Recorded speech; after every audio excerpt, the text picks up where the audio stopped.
नमस्कार दोस्तों, आपका स्वागत है मेरे YouTube चैनल पर। आज की हमारी कहानी है भूतिया हवेली। अगर आपको कहानी अच्छी लगे तो चैनल को सब्सक्राइब जरूर करें। ये कहानी राजस्थान के कोटा शहर की एक भूतिया हवेली के बारे में है। ये हवेली राजा महाराजा के समय में बनाई हुई थी, लेकिन पिछले 18 सालों से इस हवेली में आज तक कोई भी रहने के लिए नहीं आया है। इच्छा होने पर भी इस हवेली में कोई भी नहीं रह पा रहा था, क्योंकि लोगों का कहना थी कि इस हवेली में भूत प्रेत का साया है। जब अजीत सिंह को इस हवेली के बारे में पता चला तो उसने तय किया कि वो इस रहस्य को जानकर ही रहेगा, क्यों लोग इस हवेली में नहीं रह पा रहे हैं। उसने मजबूत इच्छा शक्ति से हवेली में रहने की पूरी तैयारी कर ली। जब उसने हवेली के अंदर जाने के लिए पैर आगे बढ़ाए तो दरवाजे पे किसी अनजान व्यक्ति ने उसे रोक लिया और नजदीक जाके बोले, कौन हो आप और किधर जा रहे हो? अजित सिंह ने जवाब देने के बजाय उसने सामने सवाल किया, जी आप कौन?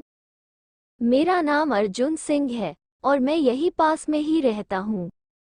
अजित सिंह ने कहा, ओह अच्छा, मैंने सुना है कि यह एक भूतिया हवेली है और यहाँ कोई नहीं आ पाता है, इसलिए मैं इस हवेली में एक दिन रुकने का फैसला किया है। अर्जुन सिंह ने कहा, जी हाँ, आपने सही सुना है, और आप भी अंदर मत जाइए। मेरी माने तो आप भी वापस लौट जाइए, यहाँ बहुत खतरा है।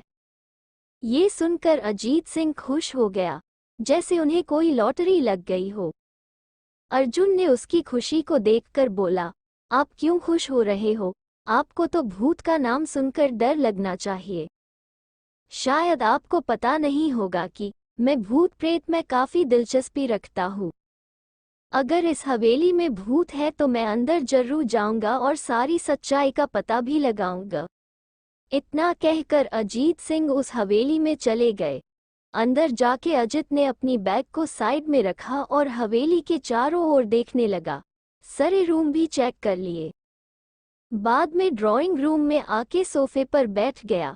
उसने वहां बैठकर दारू के 2-4 पैक भी पिए। वहीं अचानक उस रूम में लाइट का एक बल्ब चालू बंद होने लगी, लेकिन अजीत ने उस पर ध्यान नहीं दिया। थोड़ी देर बाद दूसरा बल्ब चालू बंद होने लगा, फिर तो हवेली की सारी लाइट चालू बंद होने लगी। ये सब देखकर अजीत अपनी जगह पे खड़ा हो गया और संपूर्ण सावचेत हो गया।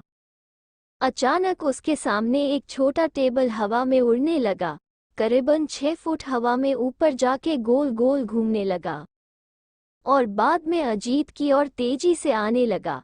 अजित ने तुरंत ही अपने जगह बदल दी और दूसरी ओर चला गया और वो टेबल वहीं जाके गिरा जहाँ अजित खड़ा था।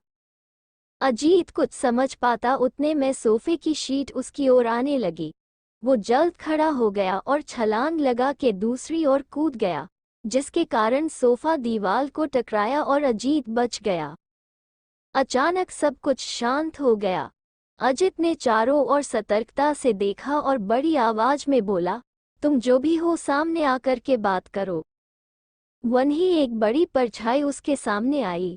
अजित ने उस परछाई को देखकर बोला, कौन हो तुम और क्यों मुझे मारना चाहते हो?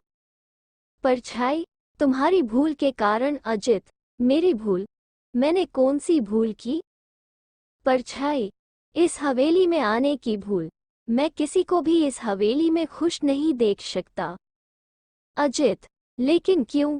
वो परछाई ने जवाब दिया, आज से 18 साल पहले इस हवेली के मालिक ने मुझे यहीं पे ही मार डाला था। मेरी कोई गलती भी नहीं थी। इस कारण की वजह से मेरी आत्मा इस हवेली में भटकती रहती है। मैं किसी को भी इस हवेली में नहीं रहने दूंगा, क्योंकि इस हवेली में मेरा खून हुआ था। इस हवेली में जो भी रहने के लिए आएगा उसकी मौत होगी। अजित ने कहा, मैं तुम्हें अपने असली रूप में देखना चाहता हूँ। तुम्हें मारने से पहले मैं तेरी यह इच्छा अवश्य पूरी करूंगा। और उस परछाई ने एक भयानक दरमियाना रूप ले लिया। उसका चेहरा इतना भयानक था कि अजीत भी एक क्षण के लिए डर गया था, लेकिन दूसरी ही क्षण में उसने अपने आप पर काबू पा लिया। बाद में इसने अपनी जेब में से सफेद पावडर निकाला और उस भूत के पर फेंक दिया। भूत के पर पावडर पड़ते ही वो जलने लग गया। बड़ी बड़ी ज्वाला ही उठने लगी। वो बहुत जोर जोर से चिल्लाने लगा और बाद में पूरी तरह से जल गया। उसके बाद अजीत ने चैन से सांस लिया और वहीं पर सो गया। दूसरे दिन सुबह जब अजीत को सही सलामत हवेली से बाहर आते देख अर्जुन को आश्चर्य हुआ। अर्जुन ने अजित से पूछा, तुम कैसे जिंदा हो? जब अजीत ने अर्जुन को कल रात को घटी घटना को पूरी तरह से बताया और बोला अब ये हवेली भूतिया हवेली नहीं रही।